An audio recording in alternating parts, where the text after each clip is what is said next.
Okay, go. This is um this is Lost in the Maze number 5. Yeah, this is the fifth one on the Billionaire Podcast Network. Ka-ching, bing bing bing bing bing, fill her up. I don't know how to do I haven't figured out how to do the station tags yet, or really any production for anything that we're doing for the podcasts. I just sort of thank God Zoom, dude. Thank God for the pandemic and Zoom, because the Zoom app, if you got a computer, you can just fire up the app and hit record. Otherwise, I'd be fucked. Otherwise, I don't know how to fucking do anything. That's I guess the conundrum with when you're the talent. When you've spent all the time trying to figure out how to be the talent, you don't possess any of the production skills, which are the probably more valuable than just being, trying to figure out how to actually talk into a fucking microphone. Probably a more worthwhile skill set to actually be able to work with a computer and do shit on it. But I don't know how to do none of that. So, thank God that I can just open up Zoom and hit record and start rambling.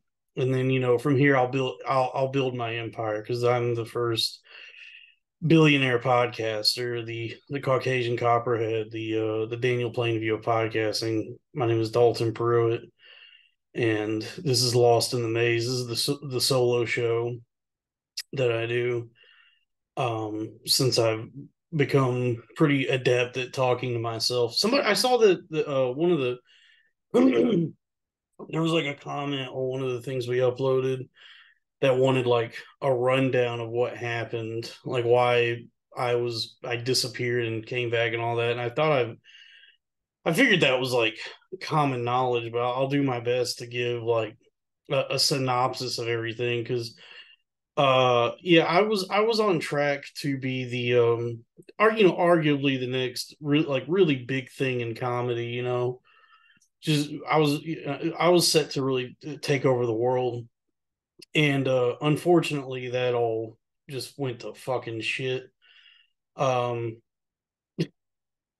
what happened was, and it was a combination. It was a combination of my own stupidity and just a lot of other elements, like everything just coming together in a weird way. But I'll give like the best, like quickest rundown I can of all this. But I was just like, just trying to like figure out how to become noticed as a comedian, and for the longest time. And then eventually I got some traction going. Like I did start to like kind of garner an audience just through my associations with people like Louis J. Gomez and Zach Amico and the Are You Garbage guys, and like all these people I was like milling around with and doing all these like bigger podcasts. I was like, I all of a sudden, like, I was getting a lot of attention, and then the podcast I was doing with Robbie Goodwin and Joe Gorman was starting to kind of take off.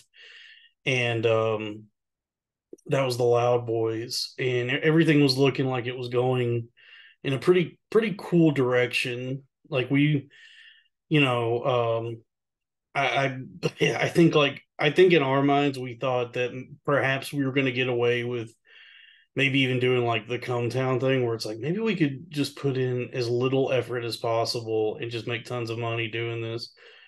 I don't know what they thought. I just that was like that was like one of the big critiques of the show at the time, was that it was like the Coke Zero version of Come Town, I guess.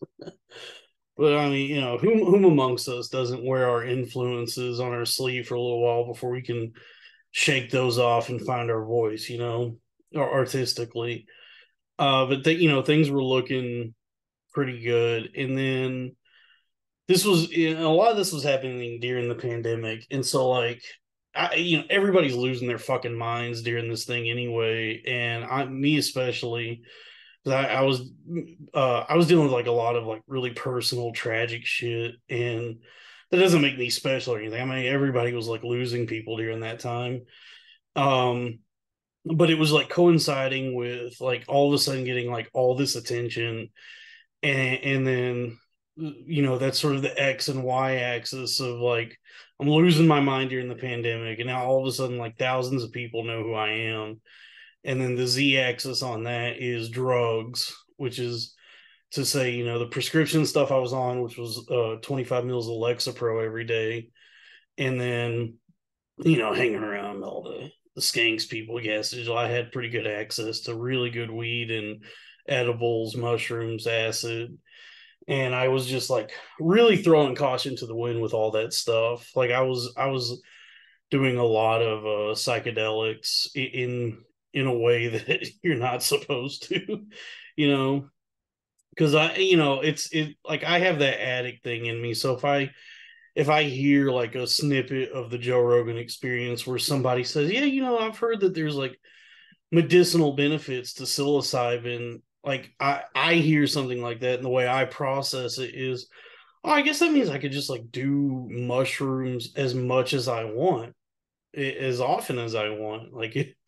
it's the same philosophy as like anytime I've read like, because I also like struggle with alcohol, so it's like if I ever read anything that was like, yeah, they say that there's like um red wine can be healthy for you, if you have a couple glasses a night, I'll read that and I like understand what it's saying, but then in the way I warp it in my head is like, well, I guess I could drink an entire bottle of Carlo Rossi.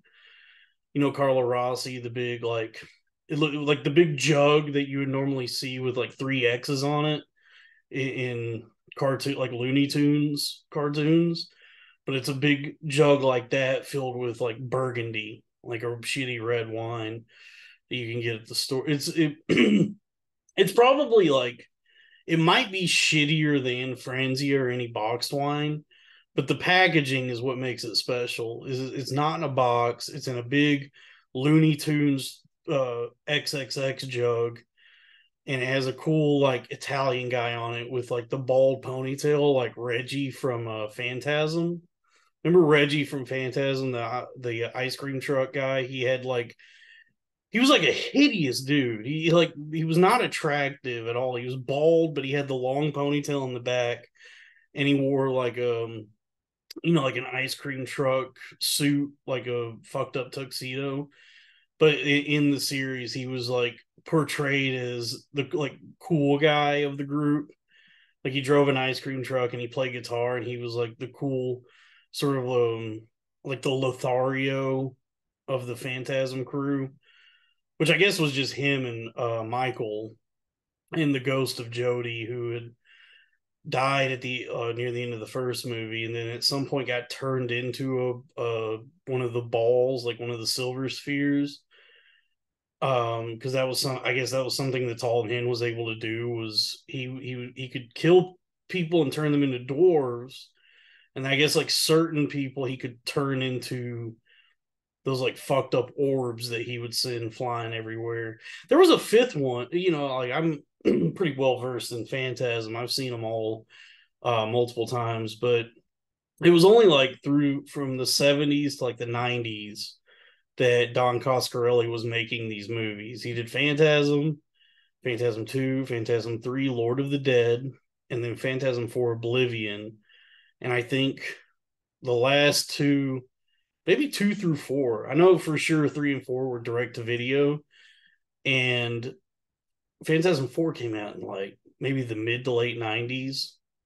And then the series was over forever, and it looked like it was just never gonna, probably never gonna come back. And then um I think in 2015 or 2016 he dropped Phantasm 5, and he got in right at the finish, like right under the wire, because I think in 2016 Angus Scrimm, the actor who played the tall man through the entire series, he died.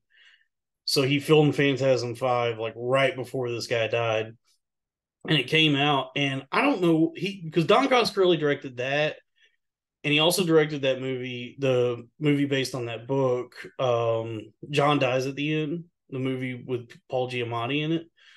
But both of these movies, Phantasm 5 and John Dies at the End, like I don't know like really anything about filmmaking, but I know like what I'm looking at can like I can like kind of understand camera work maybe.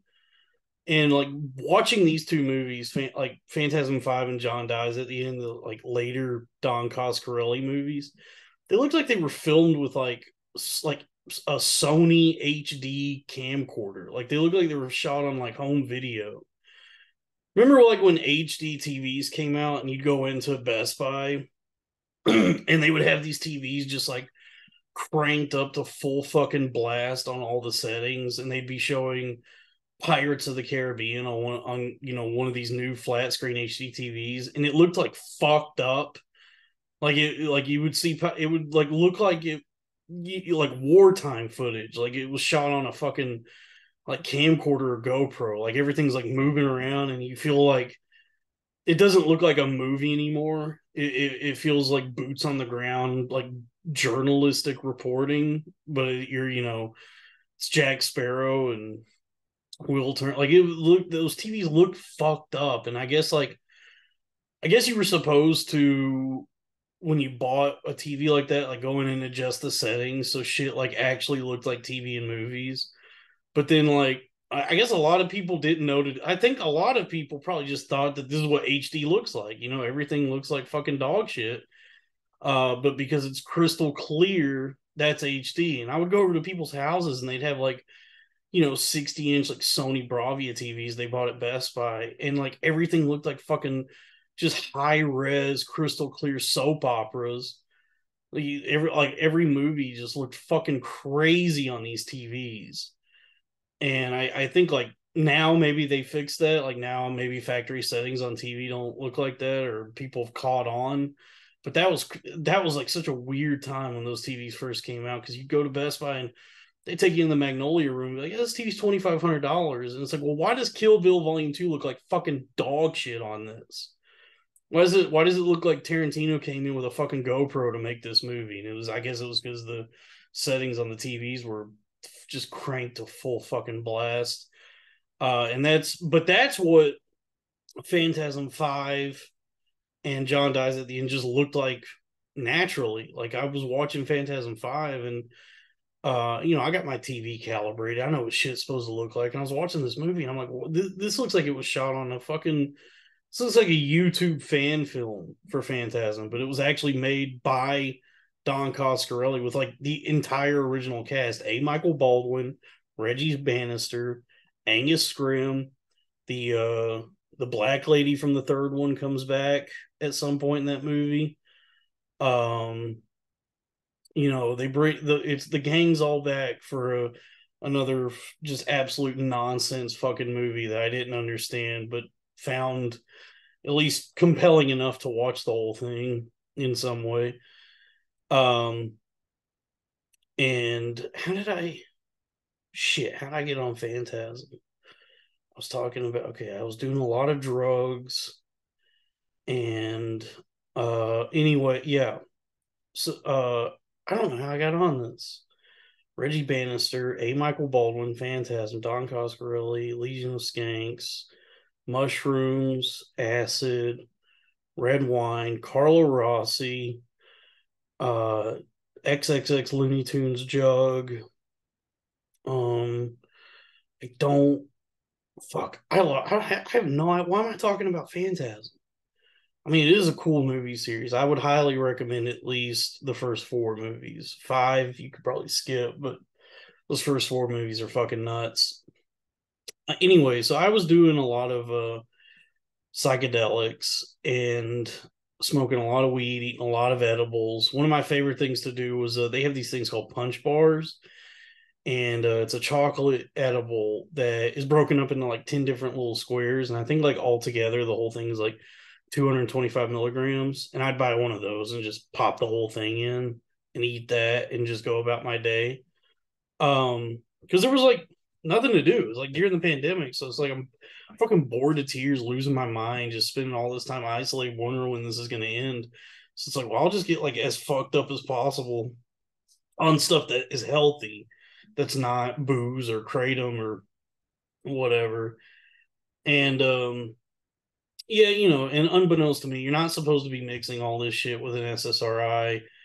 And if you have any sort of predilection or propensity for schizophrenia or psychosis. Like if you have a history of mental illness in your family, even weed can really go sideways on you. Like people need to be really careful about this sort of stuff. Like I know a lot of places are starting to like legalize it, and the stigma is going away on all this. But weed, even just weed for some like a certain amount of people can really drive them into a fucking psychotic spiral. And so I was like doing all this for a number of months, and I like honestly the tipping point, the breaking point. And this is no fault of anyone associated with Skankfest or any of that, but it was like at Skankfest South. I just was like my like when I got there, going into it, my one and only goal was I'm going to do as many drugs as possible with like within the limits of the drugs I had deemed acceptable. Like it was like I'm not gonna go fucking around with stuff I've never tried before or that I am like scared to do, like Molly or Coke or any of that. But I was like, I'll eat as many fucking mushrooms, I'll do as much acid, I'm smoking weed, I'm doing all 3 days. I'm just like gonna consume as much of this as I possibly can. And I did. And then there was like this weird thing where this was like this event was kind of the first thing a lot of people had really gotten to do in a long time because of the pandemic. Like everybody was like waiting for this festival to happen. It was like us and then the Travis Scott festival and the one across the street where the people got killed. And so this was like a big thing. So it was like finally a moment where we could all let our hair down and just have like a good ass time. We did, but then I had spent all 3 days just like doing as many drugs as possible, and then got back to my apartment after everything, and I just got hit with this like crazy, like unbelievable depression that I assumed. I think like I thought everybody was getting hit with this because it was like I thought this was just like the natural order of like spending all this time locked up and fucking hysterical and anxious because of the pandemic, and then getting to go do this really fun thing and then having to go back to just like regular life and trying to like manage all of this. And maybe some people were dealing with feelings like that, but I was like I didn't realize like I was getting hit with something like way way worse than probably what anyone else was dealing with, because I was like truly losing my mind. And so like yeah, Skankfest South was in, I don't know, it was like November of that year.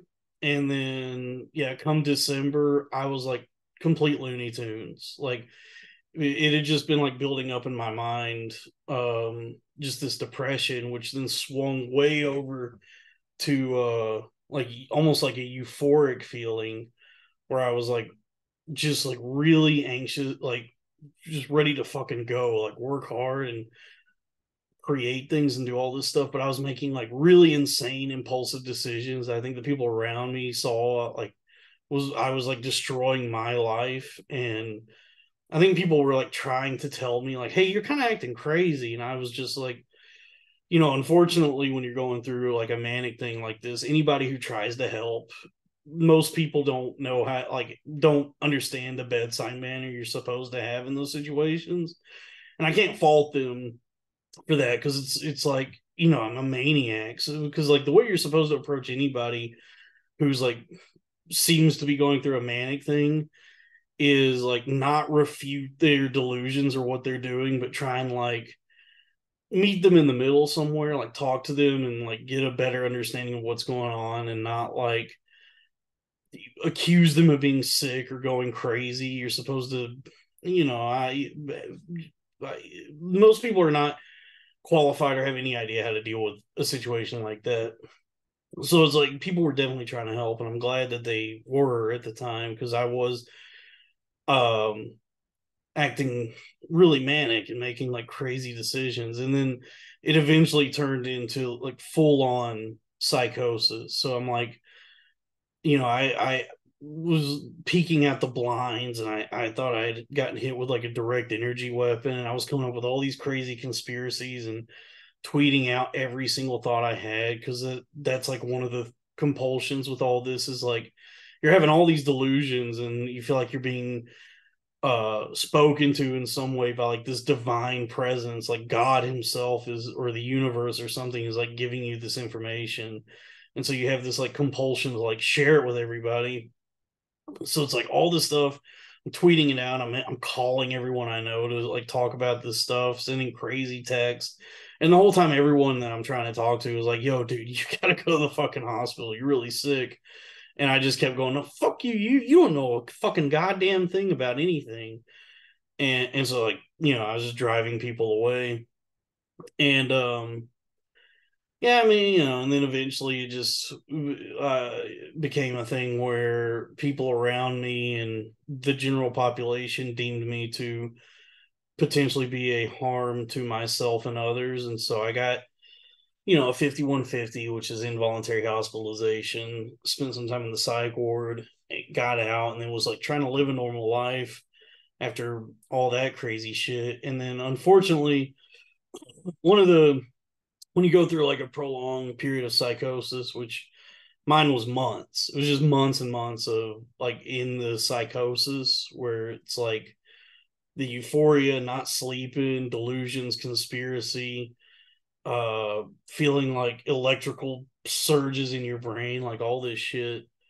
Um, like you go through all that, and then like once you kind of come out the other side of it and like come back to earth and realize, oh yeah, they were right, I am crazy. You don't snap back. What can happen, what happened to me is I got some clarity on this, and it's something called avolition, not abolition, not like freeing the slaves. It's called avolition. And it's a tricky thing because it can appear as though it's like laziness or apathy or just like general depression. And I guess it does like coincide with depression, but what it is like sort of like a waking coma where like in your mind you're aware of like, okay, there's like I have to like do this and this, and I have to function and do stuff, but you become physically, mentally, emotionally, spiritually, like completely incapable of doing anything. It's really devastating and tragic to have to deal with something like that because it makes just very simple everyday activities as difficult as running a marathon or climbing a fucking mountain. Just like getting out of bed, brushing your teeth, taking a shower, cooking, like everything just becomes completely fucking impossible. And not only that, you have no way to communicate anything because like even speech and thought and all that just is impossible. So you're like basically catatonic. It's like as close to a coma as you can get without actually being in a coma. You're just like you exist and you're like kind of aware of the world and everything, but you're like reliant on either having like people that can help you through this or you're just like completely fucked because and I finally got clarity on this recently, like just everything that's associated with like psychosis and possibly even schizophrenia, and like what can happen during a prolonged period of psychosis and then what can happen afterwards and how to recover from all of that. And it's like with something like this, that like what they call avolition, that's probably like the most devastating aspect of it because you're just out of fucking commission. You're like completely and utterly, fairly and squarely fucked during that time because there's no fucking way you can actually function like during all of that. And that's why I live in a box car now and I have to record these from the lobby of the Days Inn because it's, I lost everything during that time. But, you eventually come back and then you just have to deal with the repercussions of like that happening to you. But yeah, it's really fucking it's a tricky thing because like yeah, you're like aware of the world around you, and it's sort of like just this thing where like you're receiving information and the world is turning and things are happening, but you're just not capable of interacting with it in any real meaningful way. So you like you just become a zombie until it's over.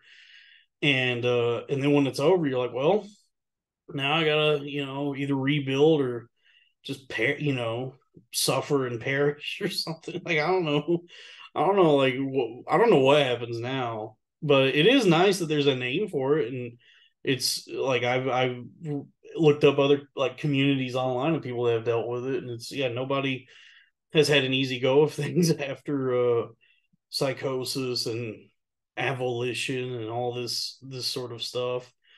Um, but that's I guess that's like the basic rundown of what happened. I get like everybody saw me starting to have a little bit of a rise. They saw this good old boy from Texas, and I guess developed some sort of a connection with me, and that that was nice. Like I have always enjoyed like the support and the way people seem to respond to the things I like say and do or whatever. But um, unfortunately, I just dealt with a severe medical emergency, a tragedy. Like my brain was in a fucking train wreck.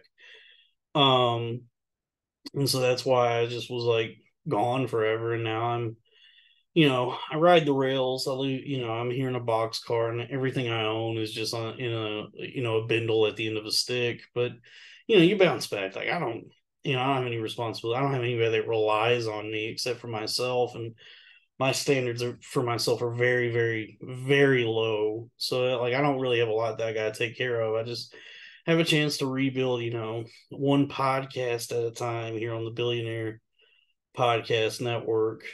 And I'm still racking my brain. Somebody, if you're watching this and you go through the tape, you can understand why went from that. I don't know how any of that had to do with Phantasm, but I'm racking my brain how I connected those dots a few minutes ago. Um, but yeah, that's sort of just the quick rundown on what happened. So if you're gonna smoke weed and eat mushrooms and do acid and all that, be very, very careful with all that stuff. Ideally you just don't do anything. You just get clean as shit.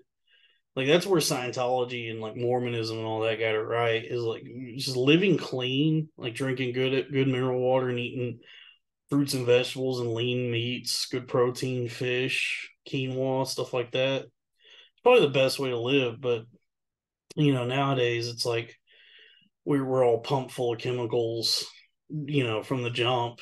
Like I wake up in the morning, first thing I do, hit the vape, and then I fix a cup of instant coffee. I eat a toaster strudel or some processed bullshit. And then I have a glass of tap water. Then I have a Coke Zero. Keep hitting the vape doesn't stop. I wake up, I hit the vape, and the vape is just with me all day, just constantly. And now they have like the disposable vape. Like the vaping is funny because like when it first started, everybody was getting the rigs, which always looked ridiculous, but it was like a decent investment, I guess, if you're gonna suck on nicotine all day, because you get the rig and then you get the juice, and you just have a big bottle of juice you keep like pumping into this rig all day and blowing these clouds. And then when the shit would get like burnt out, it was like the cotton or whatever, like the coil would fucking burn out, you replace the coil. It was like a modular system, like building a PC but for ingesting hazelnut flavored nicotine juices.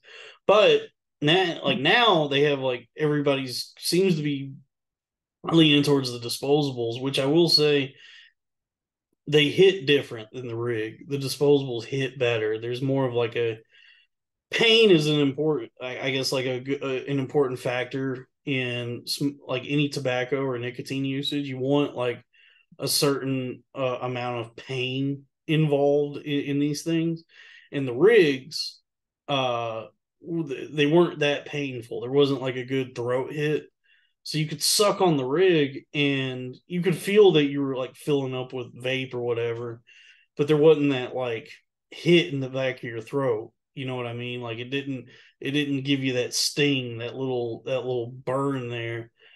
And the disposables, they give you that little hit. They hit different. And now they have like these ones that are like rechargeable, which you have to have like I don't even understand. They sell it without the charger, and then the fucking like port on it is one of like these newer like USB-C. So you have to like find the fucking like right cable, like the either a USB-C to USB-C cable, or you have to find one that's like an old school USB to a USB-C that you can plug into this. And I have no fucking clue where to like. Fortunately, I had like just a Tupperware piece of Tupperware that had like a loose one rattling around, but I don't know like where the fuck you go to find. I guess Best Buy or just any store that sells cables. I don't know what I'm talking about, but it's interesting that the disposable vapes caught on to the USB-C technology before the iPhone did. The iPhone, always used the lightning cable. And I guess now the new ones, the 15, I think, is using USB-C, but these disposable vapes, this one is the Orion Bar Lush Ice. No, that's not the new one. Where's the fucking one that, oh yeah, this is the one I bought today. Blueberry pie. It's not that good, but it's what I don't really need it to taste good. I'll suck. That's the thing is like I just keep sucking on this all day every day. It dies. I recharge it. It's still okay, but then I go through a few cycles of sucking on it, dying, recharge, rinse, repeat until it just starts tasting like like burnt batteries. You suck on it and it there's no flavor left. Really hurts at that point, and it just tastes like you lit a 9-volt battery on fire and you're inhaling the fumes off of that. That's sort of what happens with these. It's just all day, every day. It can't be good for you. Like there's nothing about this that's these things like all the vapes and stuff were, I think, for a lot of people marketed as there was like this promise, this hope that this stuff would be better than cigarettes or at least healthier in some way. And cigarettes might be healthier than this. I don't, who knows? But there is like something about the vape that feels very dirty. In the same way that like when Spice and K2 came out, like those felt like very dirty alternatives to marijuana, where it's like just smoke weed. Like, what are you doing with this? The vape feels the same way, where it's like it's hitting, it's giving you the nicotine and all that, but it feels like first off, it's not elegant in any way. Like a cigarette, there's like a certain elegance to it, and whether that's to do with like the marketing of cigarettes that existed for many many years that made them like a cool thing, or if it's just like naturally elegant, like who knows. But they're like smoking a cigarette is like a very elegant, cool thing. Like if you see, there's like a good window for women, especially where a woman looks hot smoking a cigarette, and then like she hits the wall where she just starts looking like any of my aunts who have smoked forever, where their lips are fucking wrinkled and they have like the yellow fingers and they're just aging like dog shit because of this habit. But I'd say anywhere from like 18 to like 34 for a woman. Those are good smoking years. That's when a woman looks real fucking hot if she's smoking a cigarette, and then she hits the wall and looks like just absolute fucking shit from it. And then dies from COPD or emphysema or something. And then that was the promise of the vape, where it's like, well, you're gonna look like a fucking moron, like an absolute ignoramus smoking this shit. It looks stupid. They haven't come out with anyone that actually looks cool or elegant anyway, because it is just a fucking battery with a light on it. So even like the ones that still look like cigarettes still look ridiculous. You know, I mean, it looks like you're playing pretend essentially.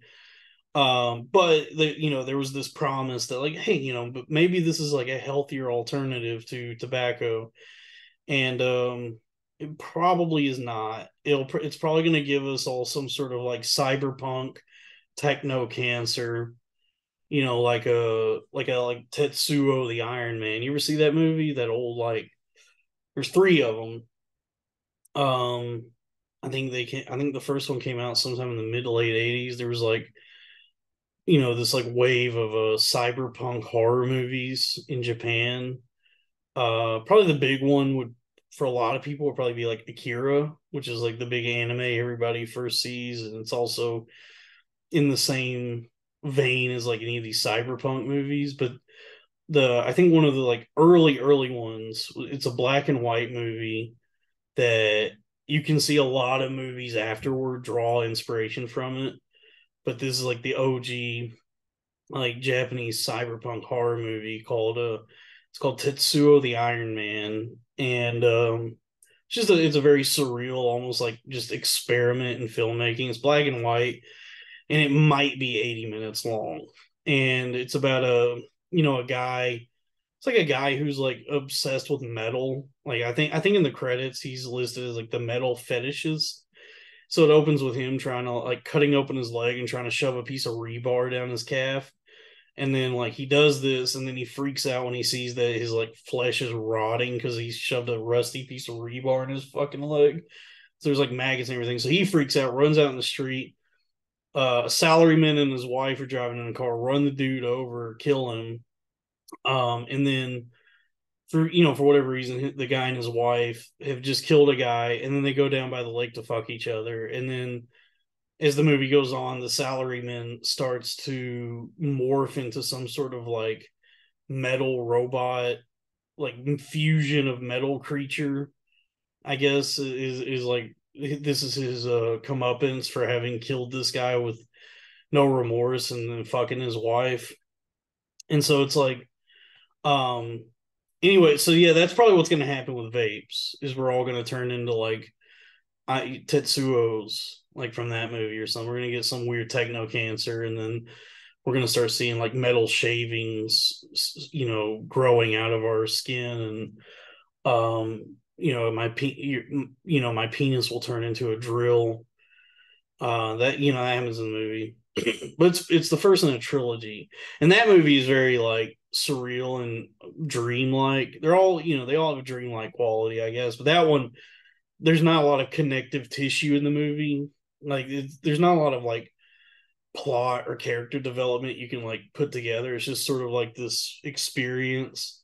And then there's two more in the trilogy. There's Tetsuo 2, Body Hammer, and then Tetsuo 3, The Bullet Man. And I think those movies try to actually tell some sort of story and give like a reason for these things happening, or have like some narrative and character development and plot with all this stuff. But in my opinion, like none of it works as well as the first movie, where it's just like just shit's happening and it just looks cool and it feels cool while you're watching it, and there's no possible way to ever like give any sort of like fulfilling explanation for any of this shit. It's just an experience, it's sort of like the Cube trilogy, because I'm a big fan of Cube. What was the director's name? He did that movie Splice with Adrian Brody and the other lady. He's done a bunch of shit. Vincenzo Natali. Cube, 1997, was it? That's another like sci-fi cyberpunk horror movie from Canada. It's about like five strangers who wake up in a cube, and the cube is attached to an infinite series of cubes, and some are booby trapped, some aren't, but there's no reason for why they're there or any explanation ever given to why any of this is happening. They're just like confused and paranoid and conspiratorial and suspicious of one another, trying to figure out like how to get out of this situation.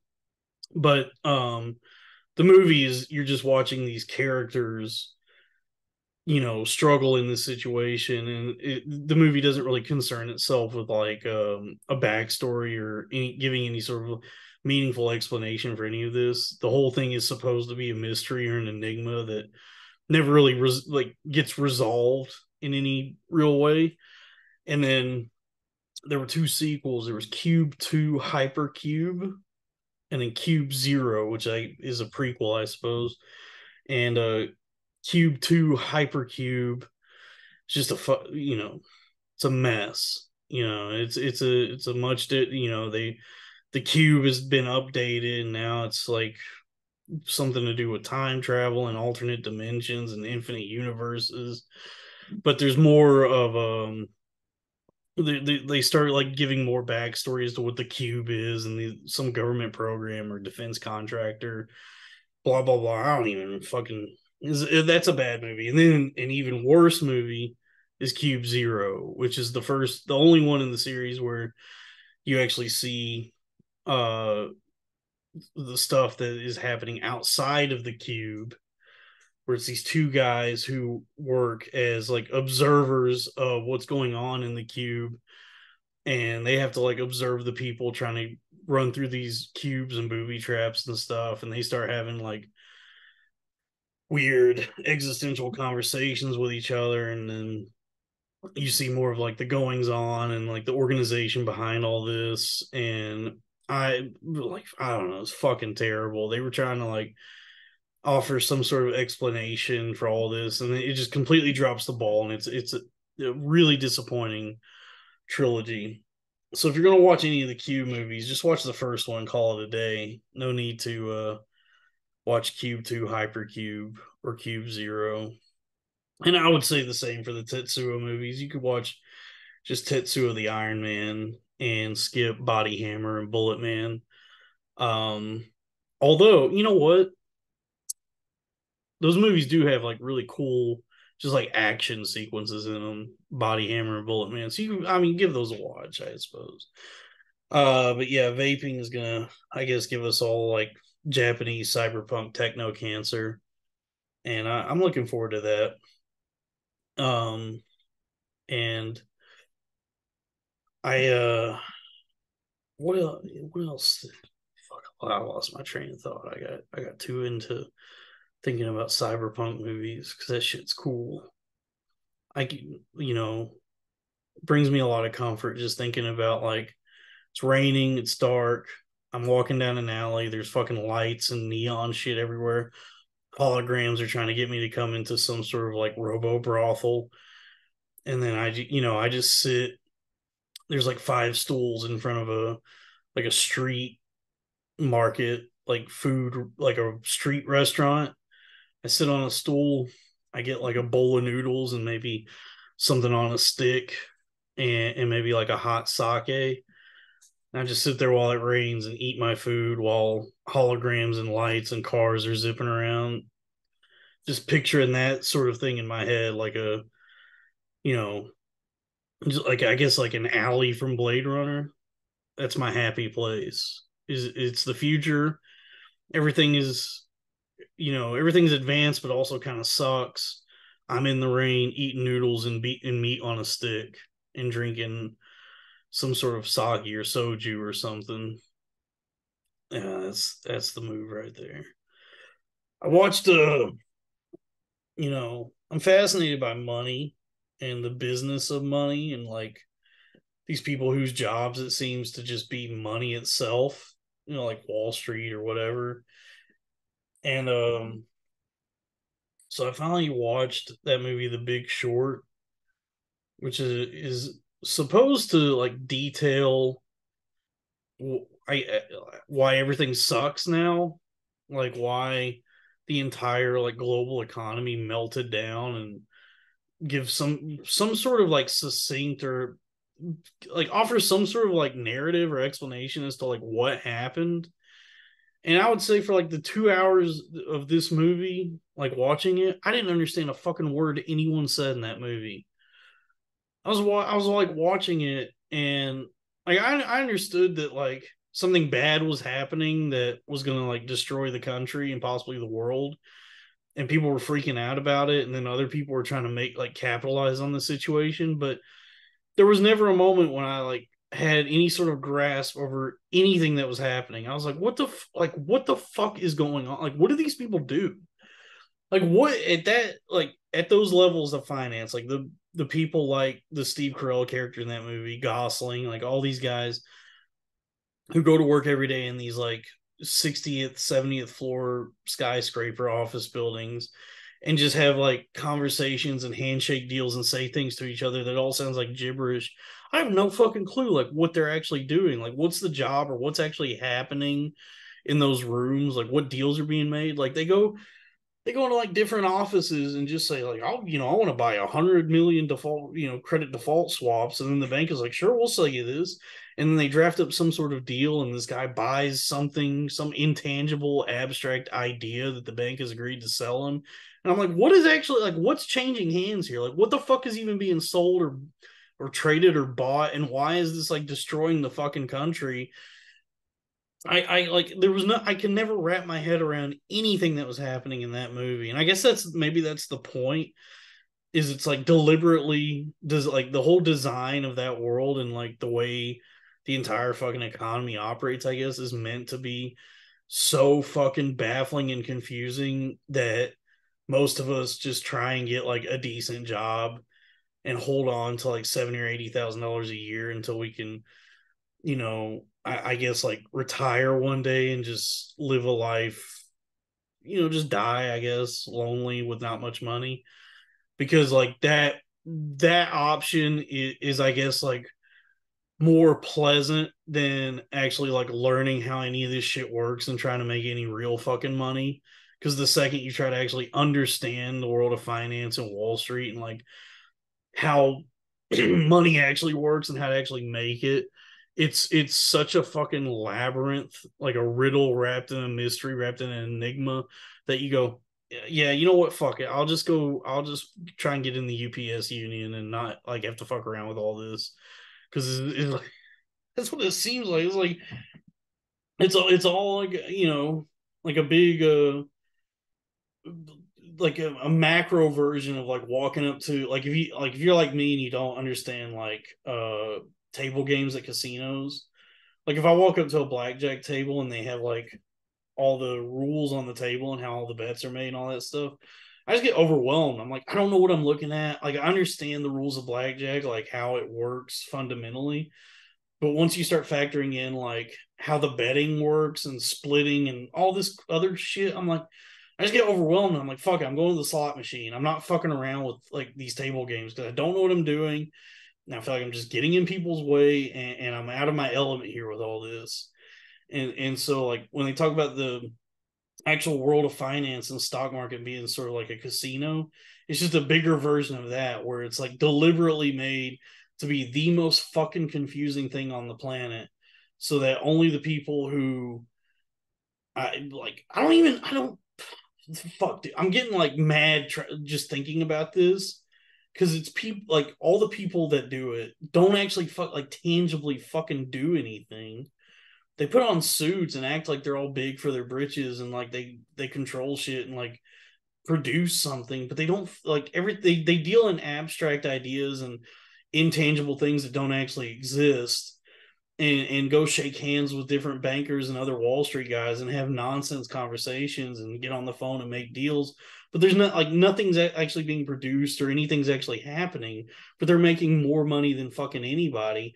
There's like a scene in the movie in The Big Short where like the Christian Bale character, that guy Michael Burry, who like used to be a doctor, like one of these other Wall Street guys like takes a dig at him and says, I remember when you were just some doctor, as if like that, like that's how he's insulting him. It was like, remember when you were just a doctor before you got into the world of finance? Remember when you only saved lives and helped people and did good things for the world before you got into where the real heroes are, which is the high stakes world of finance. um that was like my takeaway, is like all these guys like run everything and control like the flow of fucking commerce and all that, but they don't actually do anything. And that seems to be what the movie's about, maybe, is like the economy itself and the ups and downs and whims of it are all kind of being manipulated by people who don't have any other interest in mind but their own, like making more money themselves. But even they're dipshits who don't fucking know what's going on, and like they find out that the entire fucking economy is gonna like collapse and try and figure out a way to make money on that. And so that was the thing that pissed me off about the movie, is like it tries to create some sort of like moral center for some of these characters, like all the characters find out that the entire fucking housing market's going to go tits up and people are going to lose their asses. And so like the first thing they all start to try and do is short the actual American economy itself, which, as I understand it, is like you're betting the economy is going to fail, and I don't really understand what's happening there. Like I don't understand like what happens when you go into a bank and you go, yeah, I think the entire global economy is going to collapse, so I want to buy something so that when it does, I make a ton of money. And then the bank actually has like something to sell that says like, okay, so you're gonna like we're gonna sell you this thing, and part of that deal is like you will pay a premium on it in the event that the economy doesn't like never collapses. You will have to continue to pay for this thing, but once if the economy does actually go belly up like you say, you're gonna make a ton of money somehow. I don't. I it fucking hurts to think about like, what the fuck is going on. If anybody understands finance, hit me up. Try and explain this to me because I still don't know what happened or how any of this works or what any of these people fucking do. And it's like one of my favorite genres of movies, just like movies about these money guys, these finance guys. Because it's just movies where I can feel what's happening emotionally, but I don't understand a word anyone's saying or what actually is going on. Whether it's this movie or Trading Places or Wizard of Lies or Wolf of Wall Street or any of these fucking movies, I love these movies because it's a glimpse into that world and like how like fast it is and all the stress and like the wheeling and dealing that goes on, these intense conversations. I have no fucking clue what anyone is saying to each other. They're like all speaking some weird language. I don't like the language of money itself, which if you understand, you can make a lot of it. I don't, I don't understand money. I've been foolish with it my entire life, and now I have none. But I will be the first billionaire podcaster.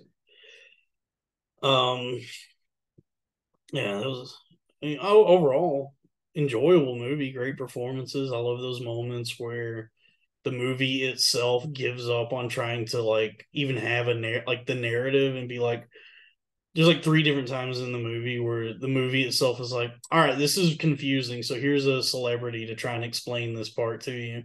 And then like the first one it cuts to Margot Robbie, and then the next time it's Anthony Bourdain, rest in peace. And then the last one is like Selena Gomez trying to explain what's going on. But even those moments where like these celebrities are presumably supposed to simplify this for you and just speak directly to the camera, I still was like, that didn't clear me. That still made no sense what you just said.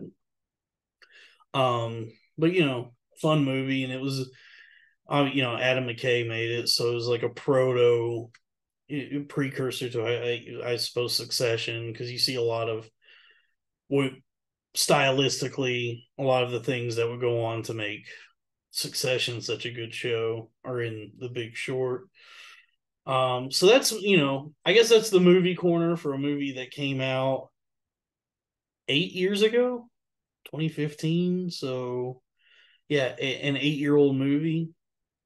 Um, the most disturbing, the most disturbing thing about it is like the Christian Bale character, that guy Michael Burry. There's like this tag at the end of the movie where it's telling you like what happened with these people, and I guess like he shut his business down, and it just like is doing like investing and trading and all that just by himself as an individual.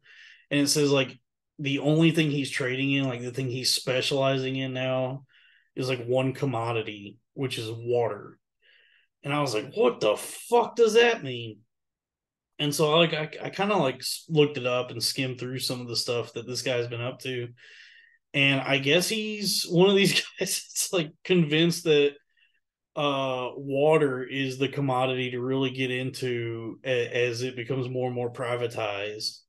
So he's like a finance guy who's like, all right, it's time to really start like turning the screws on the water supply, which is like That's the thing that gets me about any of these. Like, they have more money than they know what to do with, and they notice these trends. It like whether it was like the housing thing or I guess he notices he sees some trend with water happening that if he if he were so inclined could take use that knowledge to like help everybody, like take it to the news or use his like money and funds and power and resources and influence to stop whatever catastrophe he sees coming from happening. But instead he like sees that something I guess at some point something's gonna happen with water that's gonna I guess like really fuck us. And so he sees this, and instead of like really telling anybody what he's up to, he's just like, well, water is a big commodity. He speaks in like roundabout things and keeps everything tight, like close to the vest. Because if if it's anything like the movie, he's banking on something tragic and catastrophic happening with water, so that when it does, he stands to make the most money from his finagling and investing. And for maybe that's just a human thing. Like I think like everybody who would consider themselves a leftist, and I mean like a real leftist. I don't mean like this neoliberal shit that's basically the same as being Republican. Like I like AOC or any of these fucking people that the right claims to hate. I think like they all get like caught up in the system and start making all this fucking money. So they just speak in platitudes and say things to try and like appease their base when really they're all on the same side and don't have any like vested interest in the people they claim to represent, because you know they work a job that because they're a government employee, we're all aware of their salary, which at the highest level of government, the president himself only makes like $400,000 a year. So, I mean, why is it when somebody like Dianne Feinstein, at the end of her life, she was just a senator and has like a net worth of $220 million. So, like, I mean, what the fuck is going on there? And so that's why, like, when I say leftist, I don't mean like the liberal versus Republican or whatever the talking points are. I mean like true hardcore leftists, or who are people who hold no like positions of power, influence, or money or anything. I think like everyone that would consider themselves a leftist is like anywhere from dirt fucking poor, just flat broke, to maybe lower middle, maybe even upper class. Like those would be the people who I would say are like leftists, who fall into some sort of like bracket where they either have no money or have enough money to be kind of comfortable where they can still empathize with everyone else, but they're not like rich. But I think it's just a human thing where it's like something probably switches in your brain when you start like getting enough, like start having enough money and resources. Like when you reach that sort of tax bracket where you can, I guess, like when you are rich and can start exploiting the economy itself, like when you finally reach that, when you get that seat at the table, when you have enough money that you can go, oh, here's all the tax loopholes, and here's how I can get out of paying taxes, and here's how I can invest my money in ways to make even more money, and like here's all the blah blah, like all the things I can do to just like start making tons and tons more money. That might just be a human thing. Like once you reach like a tipping point in terms of your own individual money and resources, you just want more and more and more and more of it. And so that's why I think the only people who are like true leftists just haven't gotten there and probably never will get there, so they can exist as leftists their entire lives. Whereas I think anybody who does come into any sort of like substantial amount of money at any point in their life starts leaning a little more to the right, where they're like, all right, I kind of see, I kind of see what's up. And I think having money is awesome. I think being rich as fuck is awesome. And I don't think everybody should get to be here. I think there should be a hierarchy, and you got to do what I do, which was have rich parents or like whatever, ever people come into money, because and that the thing is like it's easy to hate billionaires if you don't have $1 billion. But I feel like if I had $1 billion, I'd be like, this fucking rocks. I love having $1 billion, and I love all the other people who have $1 billion. This is fucking incredible that I have $1 billion. All my friends have billions of dollars, and we just get to go to like ballin' ass restaurants and eat different like cold soups, whatever whatever they serve. Whatever this is, that to me that's like what strikes me as like fancy eating is a good cold soup, like a vichyssoise. Once they start bringing out like weird shit like that, where it's like, yo, here's a fucking cold fish soup. Like, oh, okay, now this is living right here. You know, Not like the cold soups I eat, which is just open a can of Progresso and eat it straight out of the can. that's that's my version of a cold soup is Campbell's thick and chunky, straight out the fucking can, baby. Maybe some ranch style beans, straight out the can. Damn, yeah, I wish I had money. I wish I understood it. I would love to be like a stock market or a crypto guy, like to have that kind of money where you just like, you know, you the work you do is just sitting in front of a number, looking at fucking charts and numbers and trying to figure out like what bets to make next, essentially. God damn, dude, that seems so cool. It's better than actually working a real job, which is for the fucking birds. Um, I'll get there. Don't even trip on that. I'll be a crypto trillionaire. Um, yeah, I mean, I have no fucking clue what money is or what the economy is, and I guess like right now I would say I'm a leftist, but if I ever have any like real money in my life at any point, I'm going full fucking right wing, baby. I'm watching Fox News. I'm listening to Bill O'Reilly, Tucker Carlson. I'm getting into it. Um, or I mean, whatever. Like they're all the same thing. Whether it's AOC or Mitch McConnell, um, any of these fucking people are all they're all in it together. The only person that seemed like that maybe was outside of it in any way was Bernie Sanders, and he was just too radical for anybody in this country to wrap their fucking head around in any like real way. Like I understood it and I liked him, but it like even a guy like me, I'm fucking dumb, and I was like watching this dude, and I'm like, yeah, he says a lot of cool shit, and it is like a nice glimmer of hope, but there's like no way anybody's gonna fucking go for what this guy is talking about. There's no fucking way this guy's gonna like his own party is not gonna let him like get like exist. There's no fucking way. Um, because like this the people that run things, I guess.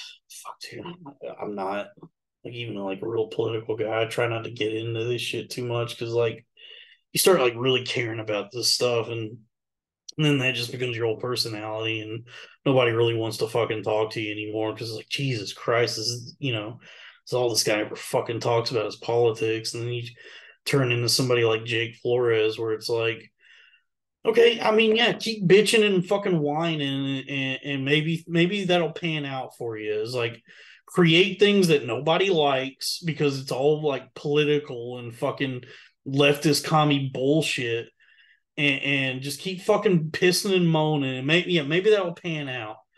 Like don't even try to fucking entertain anyone or be funny or like have any sort of conversation other than like ones where you try to push your fucking own weird values onto people.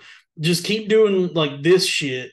And yeah, that's really gonna fucking pan out. You're gonna have lots of friends and make lots of money and be real successful because you're a 36-year-old communist who pays or gets paid for a fat bitch to bat your nuts around while you do poppers and cocaine. Like, yeah, what a really fun fucking guy. And that's with anybody who gets like too wrapped up into politics. Is it's like, dude, shut the fuck up about all this. That used to be the thing, is like when you're hanging out with your boys or with anybody, it's like it's one of the things you don't talk about. It was always like religion, politics, and I don't know what was the other one, abortion. I don't know. You just didn't talk about this shit, and now it's like so many people's entire fucking personalities, and like I don't even like understand most of it. Like I have no fucking clue what's going on politically or like how anything works or whatever. And then like anytime I start to like try and read up on this shit or like figure out what's going on, I get mad and frustrated and like upset, because then I start to like maybe kind of understand it, and I'm like, man, this is all fucking bullshit. And I can feel myself turning into something, and I go, you know what? Maybe I just shouldn't like even pay any attention to this. Maybe I should just like go watch fucking like reruns of Dragon Ball Z or something and try not to think about this. Um, but what was I saying? Oh yeah, so but I mean, I will say it is like it's interesting how the people that do kind of like control everything, that like turn the gears in this country and establish like the overall mood and mindset of the American people, they've kind of like ingrained it in everybody to definitely like uh act and vote and just over like feel things that are like against their own interests and the interest of like everyone else. So like any that was the thing with Bernie, is like any whiff of something that might be close to like have anything to do with socialism in this country. No, I mean, there's just no fucking way, dude. Because like this country was founded on strict, hardcore Puritan suffering, and we're never gonna have it any other way. It's the true American way is you suffer, you pull, you work hard, you suffer, you live in pain, you scrape and try to make enough money to take care of you and yours. You get yours, and then you tell everyone to fuck right the fuck off. I'll never help another goddamn person in my life. I suffered, everyone else should suffer. Fuck all y'all. And then meanwhile, the people at the top are like, all right, it's all going according to plan. They all fucking hate each other. Good. And whereas like, yeah, I mean, if people were more like conscious and aware of like how we are all kind of like living like this crabs in a bucket thing, maybe there could be some sort of solidarity in that way. But it's never gonna fucking happen, because like, you know there's always just that chance that like if I just keep fucking suffering and not helping anyone and just doing what I'm doing, then maybe I can also become rich as fuck one day. So fuck everyone else. And then, that's my philosophy, is like, yeah, fuck all y'all. I'm gonna get mine, and then tell everyone else to eat shit. Do what I did. Start a fucking podcast, and do podcasting until you're fucking rich. And then it's like, oh, it didn't work out for you. Well, I guess you're not entertaining like I am. I guess you just don't have the spirit of broadcasting within you. Maybe you didn't listen to Michael Savage for hours and hours like I did when I was a kid, listening to some weird Jewish guy in San Francisco scream about pinkos and comedies and shit like that.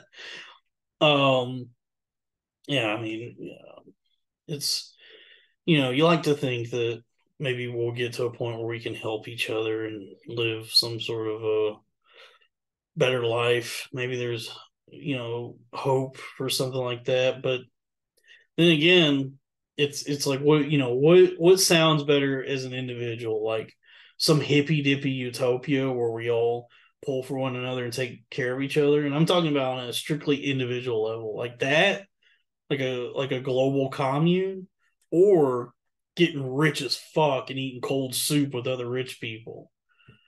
Think of like on an individual level, I'll take the cold soup. You know what I mean? All right, I guess that's it for this one. Thank you.